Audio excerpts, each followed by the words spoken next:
And so it's time once again for Theater of the Night. It was a night not too long ago when Reverend Raphael Osiris, vampire prince, graced us with his presence. He and his vampire consort, Dominique Lazarus, came down to perform a ceremony of matrimony of the vampiric persuasion, and stop by so we could have an interview with a vampire or two. After our interview, we rode through the tornado-strewn landscape all night long, I piloting my black limousine, and in the back, the vampire Raphael Osiris and consort Dominique Lazarus, as we rode all night long so we could get them in the air by dawn.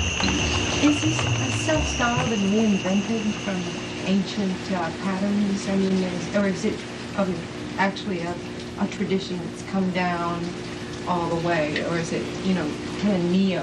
Mm-hmm. Well, some churches say that vampiric occultism, worshipment of vampire deities has been with us throughout the centuries since they were first enacted in ancient cultures, and that they've just been in small pockets of people that have kept the traditions going on for thousands of years. Okay, this has nothing to do with like the Templar sect. No, it's more like the Hecate, which is the temple of the dragon goddess, temple of the vampire goddess, and that's or what's pretty much known as the Temple of Vampire. Those that group pretty much has their statements is that they've been practicing that for thousands of years, and that they've connected with that's they're connected with a group of people who've originally been following that religion ancestrally.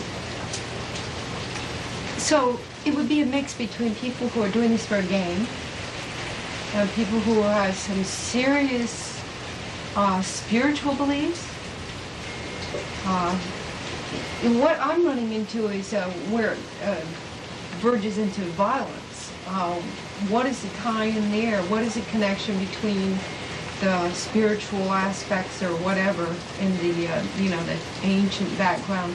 What is the connection between that and what you might call wilding? Okay. Well, there are, in the many different types of vampires, what there are.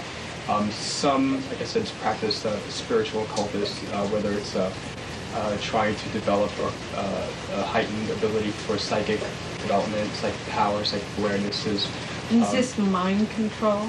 Mind control could be a facet of it, but most likely it's just usually just for gaining of energy to help oneself. That's ritual magic? Yes. Is it, what's the connection between that and Aleister Crowley, or do what thou wilt shall be the whole of the law? I'm not really into Aleister Crowley that much, so I wouldn't be able to draw as many parallels as I need. Okay, so then Aleister Crowley really doesn't have anything to do with the vampire movement or what I haven't seen it connected in that as much, but again, there could be those out there who bring a large part of Aleister Crowley's practices into their, what they consider more of a vampire occult existence. I've just been contacted by a vampire killer by the name of Rod Farrell, and he'd mentioned in his first letter to me what is the most beautiful word in the universe, and he says that the word is one, and only when we attain oneness do we attain sanctity. Now, does that sound like something he learned from his vampiric occult practices? That sounds like it's very plausible. They're part of some people's interpretation of vampiric lifestyle, whether it's occultic or otherwise, is the admiration of a predatory being, predatory nature, where you are out for yourself, and you are going through your existence and getting places you want to go in life, spiritually, physically, and financially, whatever, through other people's sacrifices towards you. Okay, that's the psychopath, basically.